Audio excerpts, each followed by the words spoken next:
My sweet Tama, you probably won't recognize this handwriting anymore. I imagine your hands have long since forgotten the shape of my letters, and your eyes, the ones I used to gaze into for hours, have likely looked into many other lives since then. I'm not writing to return anything or to ask for forgiveness. This letter isn't about regrets. It's simply that I woke up today with the overwhelming need to talk to you. Do you remember that evening when we sat at the train station and watched the schedule board flip through endless destinations? We laughed, imagining where we might end up if we just hopped on the next train without looking. I still remember the way your laugh echoed through the platform, how your fingers brushed mine when you passed me the cup of hot tea. We never took that train. Instead, life took us in different directions. You with your glowing curiosity and impossible dreams. Me, always more afraid than I let on. You used to say I was your anchor, but I think I was more like a weight, holding you back when you were born to fly. I heard you moved south, closer to the sea. I picture you walking barefoot on warm sand, hair swept back by the wind, still chasing sunsets like we used to do on the roof of your parents' house. Back then, you believed that the heart had its own compass, that it could never truly get lost. I hope yours still knows the way. With tenderness, there's something comforting in writing to you, even if I know this letter may never reach your hands. Or if it does, you might not even read it. But somehow, it makes you real again. I've spent many years pretending that losing you didn't hurt, that I had moved on. I went on dates, even tried to fall in love once or twice, but every time someone laughed in a way that reminded me of you, or stood a little too close the way you used to, something inside me pulled away. I've kept that photograph of us at the lake. You wore that ridiculous straw hat that kept falling over your eyes, and I couldn't stop laughing. You said the sun always made you feel brave. Maybe that's why you could leave when I couldn't. Do you remember the bookstore where we used to meet? The one that smelled like old paper and coffee? I still go there sometimes. They've changed the layout, added more lights, but it feels like you could walk in at any moment, toss your bag on the floor, and tell me some wild new plan. You always had a way of turning even the most ordinary day into a story. I think that's what I miss the most. Yours, I saw someone today who looked like you. For a moment, I forgot how to breathe.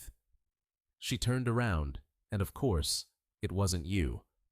Her smile was too wide, and her walk didn't have that quiet rhythm yours did. Still, it left me shaken. It's strange how the body remembers things the mind tries to forget. There's a corner of my apartment that still smells faintly like your perfume. I don't know how. I haven't owned anything of yours in years. Maybe it's just my memory playing tricks on me. I find pieces of you everywhere. In the music I can't listen to anymore. In the recipes I never cook because they were your favorites. In the way I still pause before saying certain words, afraid they might bring you back too vividly. I don't hate you. I never did. Even when you left without saying goodbye, even when you stopped writing back, even when I waited on that rainy evening longer than I should have. I think I understood, even then. You had to go, and I had to stay. Still here, do you remember the stray cat that used to sleep on our windowsill? The one with the torn ear and suspicious eyes? You named him Captain. I never knew why. He's still around. A little slower, a little thinner, but he still climbs up there, especially when it rains. I think he misses your humming. There's a softness in the house now, a kind of silence that wraps around the furniture like dust. Not sad exactly, just still. People say time heals everything. They forget to mention how it also fades the colors of things you swore you'd remember forever. Sometimes I try to recall your voice, not the words, those I have plenty of, but the tone, the warmth, the breath between sentences. It slips away like steam on glass. I wish I could have asked you one more question. Just one. Not even a big one. Maybe something silly like, did you ever finish that novel you started? Or, do you still put cinnamon in your coffee? Little things. Things that shouldn't matter, but somehow do. That's the worst part about love. It makes even the tiniest details unbearable to forget. Always. There's a quiet corner in the park where we used to sit. The bench is still there, though the paint has chipped and the tree nearby has grown taller, fuller. I sat there yesterday. It felt like being between worlds, one foot in memory, the other in a place that's moved on without asking me. I wonder, do you ever write letters you don't send? I do. Dozens. They fill a box under my bed, written on napkins, receipts, backs of envelopes. Some are just single lines, others, pages long. None of them ask for you to come back. They simply mark the days I thought of you. I've learned not to chase ghosts. You taught me that. When you left, I searched for a sign, a reason, a moment I missed. But some stories don't end with explanations. They end because they must. Because some people are only meant to walk with us for a while, not forever. And maybe that's okay. Maybe that's enough. With peace, it rained last night. Not the soft kind we used to dance in, but a storm with thunder that shook the windows. I sat in the dark and listened, remembering how you used to say storms were just the sky's way of letting go. You were never afraid of endings. You faced them like open doors, not locked ones. I admired that. Still do. There's a part of me that wants to believe you think of me too, from time to time. Not often. Just maybe when the first leaves fall, or when a song comes on that we once played too loud. I'd like to think I left some softness in your memory. You once told me that people are made of what they leave behind in others. If that's true, then I hope I left you with something gentle, something warm to hold on cold days. Because no matter how much time has passed, no matter where we ended up, you were the chapter I reread the most. Until the quiet. Today I opened a drawer I hadn't touched in years. At the very back, under an old scarf and some faded postcards, I found your bracelet, the one made of wooden beads you bought at the summer fair. You wore it until the string snapped and the beads scattered across the porch. We laughed as we chased them into the grass. You picked up as many as you could, threaded them back one by one, and said, "Nothing is ever truly lost if you care enough to look." I remember that moment like it just happened. Funny how certain fragments of time refuse to fade, while others vanish completely. There are whole conversations I can't recall, but I remember the way your eyelashes caught the light that day. I remember the scent of oranges on your skin, the way you once cried without sound, your whole body shaking under a sky full of stars. You were so alive in those moments, fierce, vulnerable, wild. And I stood beside you, unsure whether I was holding you up or holding you back. That question still lingers. If I had let go sooner, would you have flown higher? But then I wonder, would we have had those nights? The laughter, the stillness, the wonder. Some things aren't meant to last, but that doesn't make them any less beautiful. Gratefully, I had a dream about you last night. You were sitting in the sun, barefoot on the porch, humming a tune I couldn't place. There was something in your hands, a notebook, I think, and you were scribbling something furiously, the way you used to when a thought was too big to hold inside. When I called your name, you looked up and smiled, as if no time had passed, as if you just stepped out to get some air and would be right back. I woke up with tears on my pillow. Isn't it strange how grief doesn't ask for permission?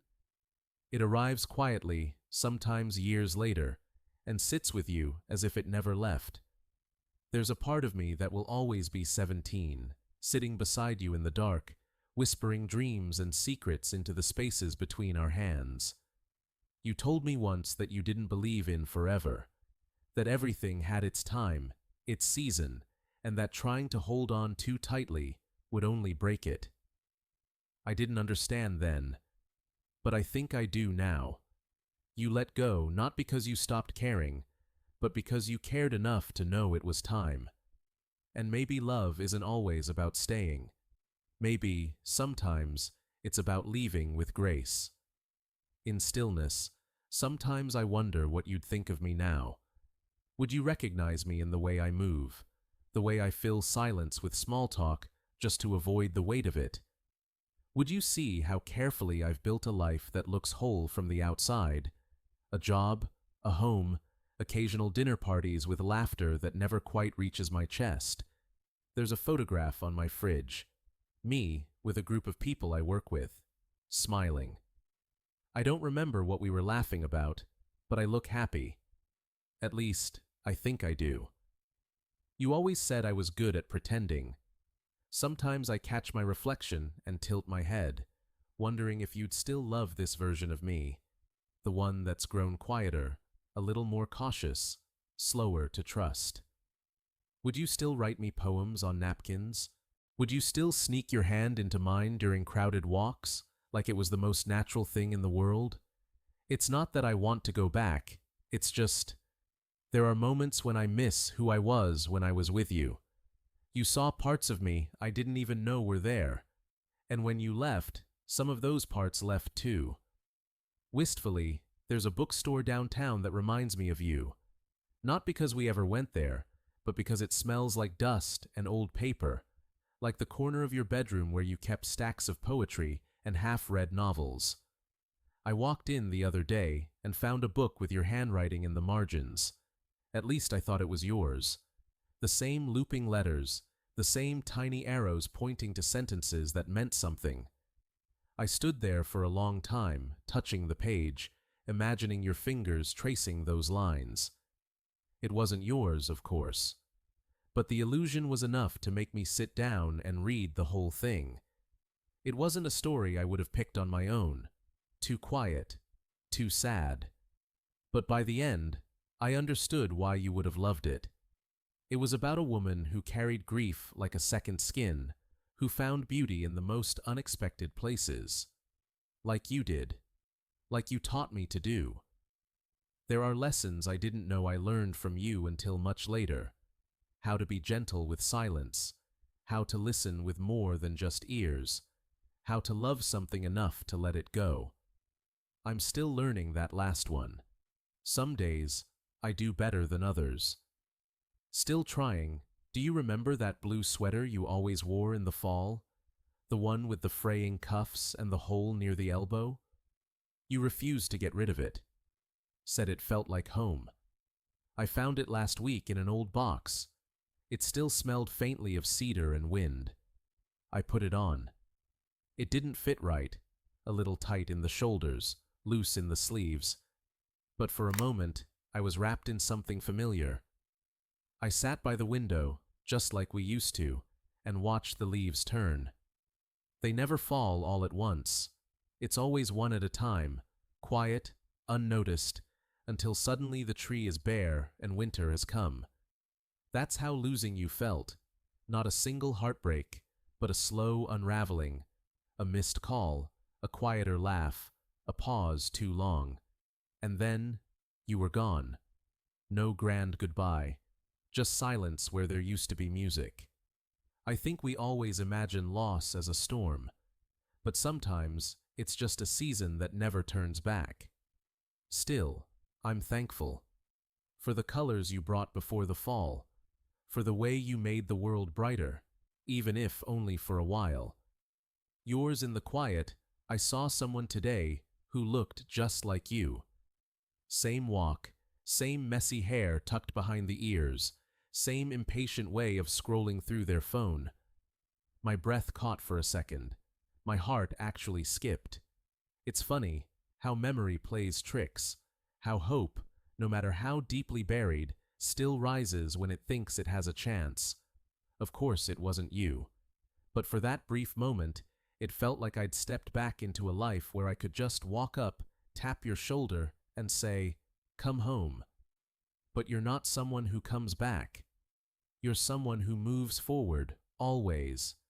You once told me that you didn't want to be anyone's anchor, that you wanted to be the wind.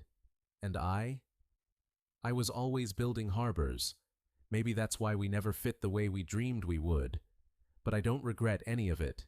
Not the hard parts, not the silence. Because to love someone like you, even briefly, was to touch something eternal. And that's more than most ever get. With love, always, this will be my last letter. Not because I've run out of things to say, but because I finally understand that some words are meant to be whispered into the past, not carried into the future. I don't write to bring you back anymore. I write to remember, to honor the version of us that existed in that fragile sliver of time when everything felt possible. You were never mine to keep, but you were mine to know, to hold for a while, to love in a way that left fingerprints on the soul. And that is enough. You live now in the spaces between my thoughts, in the way I pause before speaking, in the music I hum without realizing, in the tenderness I offer strangers. You live in the better parts of me. So this is not goodbye. Not really. It's just the closing of a chapter that will always stay dog-eared. Thank you for being the storm and the stillness after. Forever grateful it rained today, the kind of quiet rain you always called rain for the soul. I stood by the window, watching the drops trace delicate paths down the glass, and something in me settled. You would have written a poem about it. I can almost hear how it would begin. Water whispers what we're too afraid to say aloud. You always had a way of hearing the invisible. I'm learning that now. Slowly. Sometimes I imagine, if you came back, even for a day, we'd go to that cafe with the clay mugs again. You'd order jasmine tea, even though you never liked it that much. You'd take a sip, wrinkle your nose and say, "It reminds me of a summer that never came true." And I'd laugh, saying, "You and your poetic sadness." And everything would be like no one ever died or vanished or got lost. You're here, in every drop. With rain, sometimes I feel like I'm still talking to you. You're my inner voice, my compass, my harshest and kindest truth. When I face a decision, I ask, what would Tama say? Sometimes I swear I hear the answer. Some might call that madness. I call it memory. I read a line today in a book. You cannot lose someone who became part of you. I underlined it. You used to do that, mark sentences that resonated, that reached into your chest and tugged. Now I do it too. I don't just miss you, I miss us. The midnight talks, when the whole world shrank to the sound of your voice and the yellow glow of your desk lamp. I miss your questions, sharp, honest, sometimes unbearably painful. But they woke me up. Now I wake alone, but still with you. I started writing music again. Not for anyone. Just to survive. You used to say melody was the way to cry without tears. I think I finally understand what you meant. One of the pieces turned out like something you dreamt and passed on to me. It has everything. Our conversations, your letters, even the ones you never sent. I found one, folded in half, tucked inside a book. You wrote, "I'm afraid that one day I'll disappear, and no one will remember how I laughed." Tama, I remember. Your laugh was sunlight. It had this shimmer to it, like glass catching fire, like wind chimes in a summer storm. It wasn't just joy. It was resistance. You laughed even when things fell apart, especially then. And I think that's the bravest thing I've ever seen. With music, I ran into someone we both knew, Maren, from art class. She didn't recognize me at first, said I looked weathered. Maybe she meant tired, or different, or just not who I used to be. I guess grief wears its own wardrobe. We talked for a while, about where she ended up, about people we used to know. And then she asked about you. Not directly, more like, "Have you stayed in touch with anyone from back then?" I said no, because what else was I supposed to say? That you're gone? That I still write you letters like some kind of ghostwriter for the heart? That sometimes I dream you're sitting at the end of my bed, talking like nothing ever happened? I couldn't say any of that. So, I said nothing. And when she left, I sat on a bench outside the cafe for a long time, watching the world move without you in it. It still feels wrong. Missing you. Sometimes I hear your voice in the strangest places, in the way a stranger phrases something, in the pause before someone laughs. I heard it in a train station once, a girl yelling to her friend, and for a split second, it was you. Same pitch, same urgency. It left me breathless. Grief is strange. It doesn't just sit quietly like a guest who's overstayed their welcome. It moves, sneaks into sunlight and songs and recipes and cold mornings. It wraps itself around joy, tugs at the hem of good days. And yet, it's the closest thing I have to you now. So I let it stay. Always, do you remember the tree behind your grandmother's house? The one we used to climb, even though the branches always looked like they might break? I went there yesterday. It's still standing. Taller now, maybe. Or maybe it's just that everything else around it has shrunk. The swing we tied to its lowest branch is long gone, but I saw the scar in the bark where the rope used to rub. Isn't that something? Even trees carry their memories. I sat there for a while, watching the wind move through the leaves. I wanted to believe you were there, just beyond the breeze, watching with me.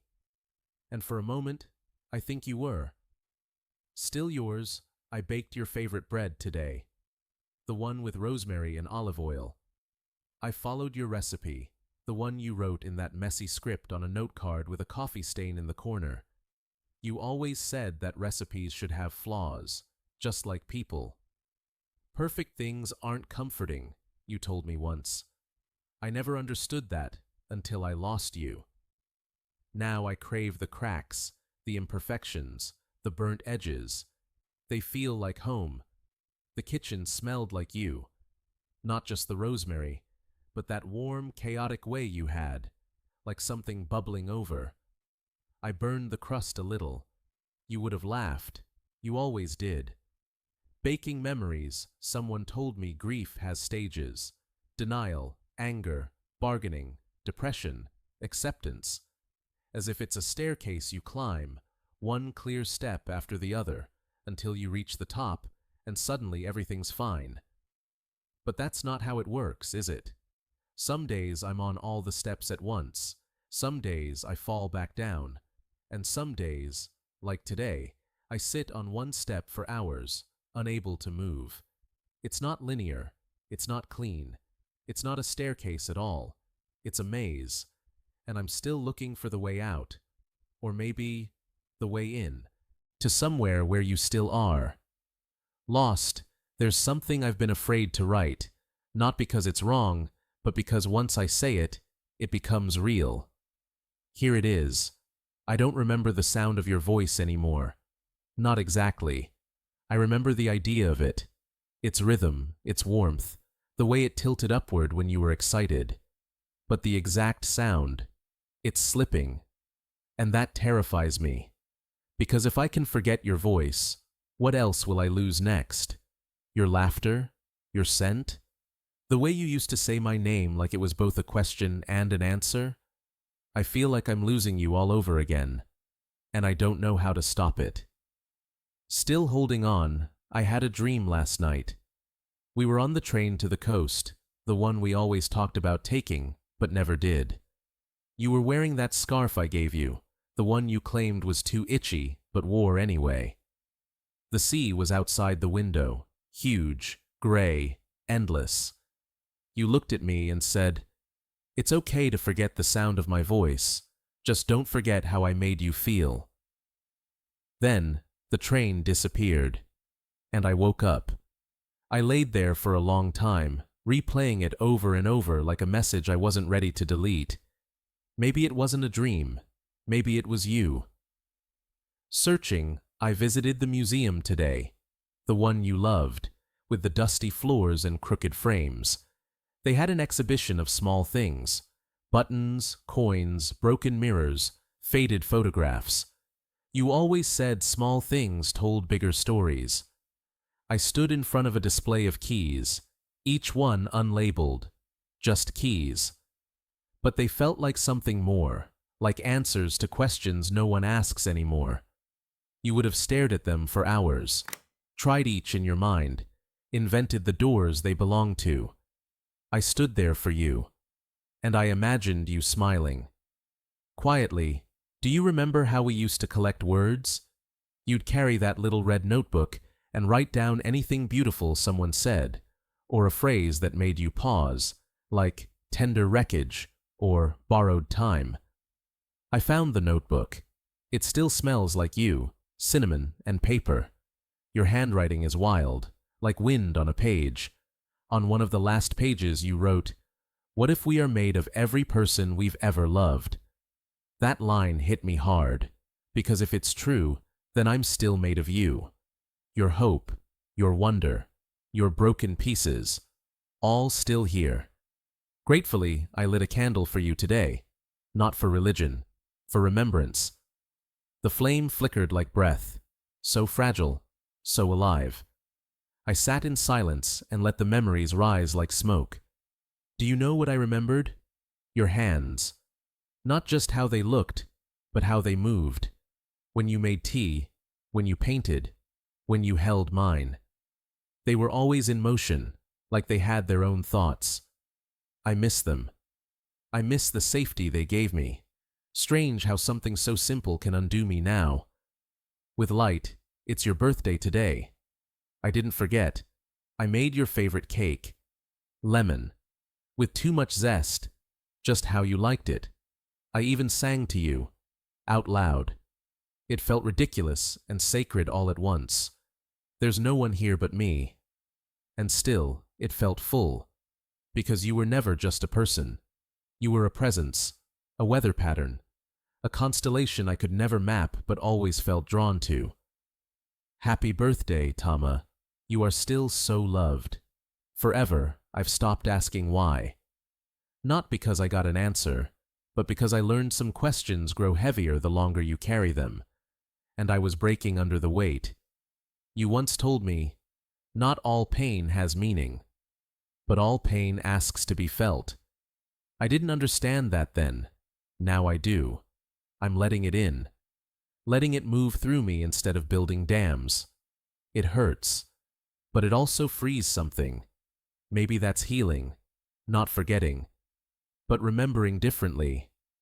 I saw a girl today who reminded me of you. Not exactly, she didn't look like you, but she had your kind of curiosity. She stopped to touch the petals of a flower that everyone else walked past. Then she laughed when it rained, like the sky was playing with her. That used to be you.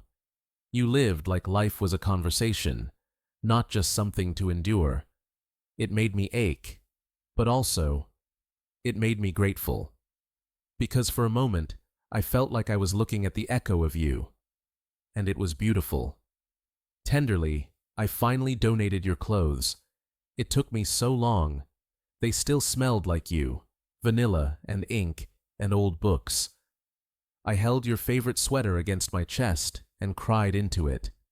Not because I was ready to let go, but because I knew I never fully would. The woman at the shelter smiled gently when she took the bag. She didn't ask questions, and I didn't offer explanations. Some grief doesn't need to be spoken. It just sits beside us, quietly nodding. Today, I sat with it, and it sat with me. We didn't fight.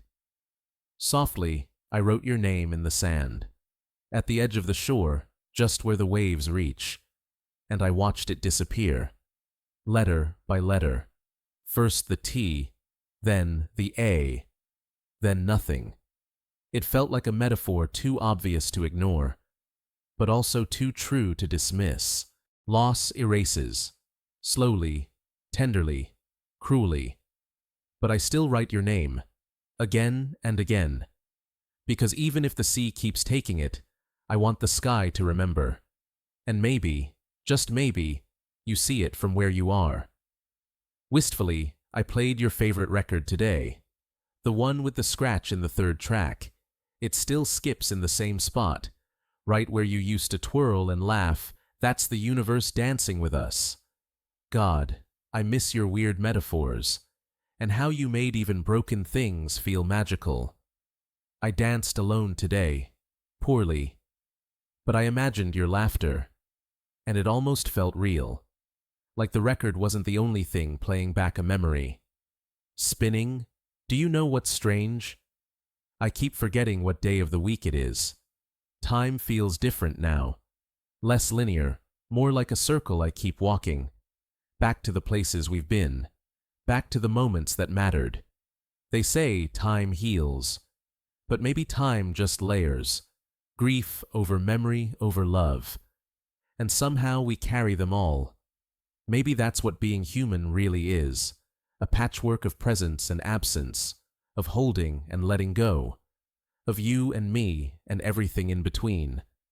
Timelessly, I saw the stars tonight. Not just a few. All of them. The kind of night sky that makes you feel like a page in a vast, ancient book. You used to say stars were the freckles of God. I never quite knew what you meant, but I think I do now. Because they felt familiar. Like faces I haven't seen in years, but somehow still recognize. I whispered your name under that sky. Not because I thought you'd hear it, but because I needed to say it. And somehow, the sky answered. With stillness, with softness, with light. Watching. A friend asked me today if I still talk to you. I didn't know how to answer, because the truth is, I do. Every day, in small ways, in the silence between songs, in the way I pour my tea and leave a little extra, like I'm still waiting for you. In these letters I write that never get mailed. Is that strange? Or is it just love refusing to be buried? Maybe it's both. Maybe grief is just love stretched across time, and I'm still stretching. Endlessly, I dreamed of a house filled with wind chimes. They weren't making noise, just waiting. I walked through rooms full of soft light and dust motes. Everything was golden and slow. You were there. You didn't speak. You just smiled like you'd been waiting. When I woke, I couldn't remember your face exactly, but I remembered the feeling of being found, of being whole. Maybe that's what heaven is, a memory that remembers you back. Longing. I met someone today who reminded me how to laugh, not like I used to with you, but a new kind of laugh, one that feels more like spring than summer, quiet, careful, hopeful. I felt guilty at first, like I was betraying something. But then I remembered what you said once, after I told you I was afraid of forgetting the people I'd loved before. Love isn't a room you leave, it's a hallway. You carry it with you. So maybe this new laughter doesn't replace you. Maybe it walks beside you, beside us. Opening, there's a quiet now. Not silence, a quiet, like the hush after snow or before dawn. A space where grief no longer screams, but sits beside me like an old friend. I don't cry every day anymore. And that used to scare me, but now it feels peaceful. Not because I miss you less, but because I've started remembering you with more love than pain. And that, I think, is what healing really is. A shift in the weight, a softening of the sharp edges. You're still here, but differently, gently. Always, I cleaned out the drawer where you kept your keepsakes. It took me weeks to even open it. Inside, I found a pine cone you once called the forest's fingerprint, a dried flower from that long walk in the rain, a ticket stub from our first movie. Little things, meaningless to anyone else, but they were galaxies to us. I held each one like it was still warm from your hands, and for a moment, It felt like time folded, like I was standing in two places at once, the past, with you, and now, without. Carefully, I went to the lake today, the one with the pier that creaks when you walk on it. I sat at the edge and dipped my feet in, just like we used to. The wind moved over the water like a memory. Do you remember the time we watched the moon rise there?